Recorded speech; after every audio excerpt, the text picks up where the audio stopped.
Hi, Allie here. I just wanted to go over some modifications, or what I like to call options, that you have when you're taking a group Pilates class.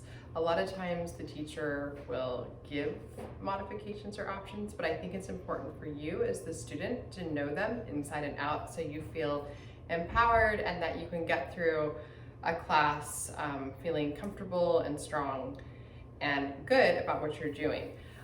So I'm just gonna go over a few really basic ones. I try to give these in my classes.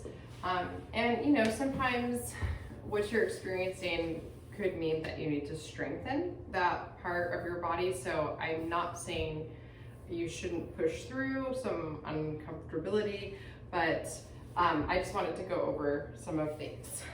And also my clients my students have inspired me to post this.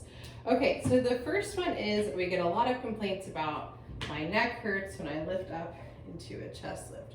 Well, that's probably because your neck needs to be strengthened, and it would be a good idea to start to integrate some neck flexion strengthening and know that it's going to be a little uncomfortable.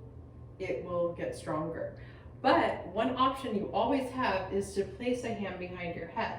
So if a teacher is giving you a chest lift where your arms are here and all you feel is your neck, one tip would be to make sure your shoulders are coming forward. If they're back here, it's more neck, but you need your shoulders not to be up by your ears, but to be wheeling forward.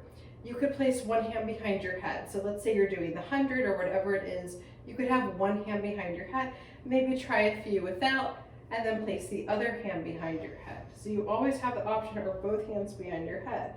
Okay, shoulders forward though, abs, your neck is working, or just keep your head down. So for whatever it is, you can always keep your head down. Okay, so that's the first option. You always have that option. But do start to build strength in your neck if it's advised to do so, shoulders forward. Okay, the other one is sometimes with bridging, depending on what's going on with someone's back, my cat is in the way, maybe that's all you feel, or depending on your body, you have a hard time feeling your glutes and your back has some stuff going on. So a way to make it more about your hip extensors, your glute and your hamstring, is to pull one knee in towards your chest. So you're doing single leg bridges in a class, whatever class it is, my class, another class, this is for everyone.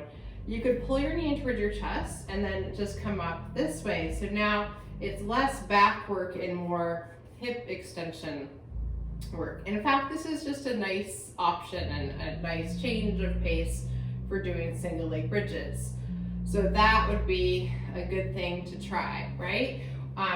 Or you just lift up a teeny tiny bit. So I always say make it small before you make it big. So maybe if bridging is not working for you, you just start with a little bit of, pelvic tilting, where you just start to maybe lift your pelvis up a few inches, right? You find that you push down through your heels and down. So that's another big one. Okay, another one we get all the time is, my wrists are killing me, I can't be on my hands. Well, again, depending on what's going on, you probably need to strengthen your wrists and your shoulder complex. So I would start doing some weight bearing where you can stand it, make sure your alignment's really good, and just start kind of shifting your weight. Here's a good one. Over the cat, side of the cat, just shifting your weight from hand to hand, starting to load up that joint with that weight bearing work. Okay, so I would try to do as much as you can on your hands, but if you have something going on with your hand or it's just killing you, you always have the option to do whatever it is on your forearms. Okay, so it could be leg lifts. This is still quite challenging. It could be a plank. Okay, so whatever it is, you always have the option to come down onto your forearms. Some exercises might not work as well, in which case you could try to grab some weights. That will help extend the wrists, or just practice doing it here. So let's say it's like a leg, whatever it is, have one knee down to ground you. So that's something you can take with you. Sideline, if you're not up here, I always say, well, if this isn't happening today, then come onto your forearm, lift up out of that side. You're still getting a ton of really good oblique work. Or you always have the option to do it here. So there's so many variations. The idea is to feel empowered and that you know where you are on that day. Oh, another thing, a student of mine brought this up today and I thought it was really helpful. So let's say you're doing some sideline and the floor is so far away that you start to rotate when really you should be in the lateral plane, right? So then just bring the floor closer to you with a yoga block. So now you can really square off and you're not rotating. So bring the floor closer to you as needed. Is there anything else?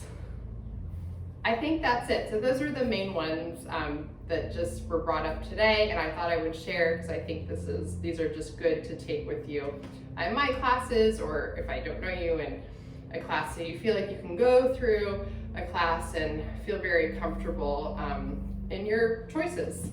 Thank you so much. Look forward to more helpful videos in the future. Take care.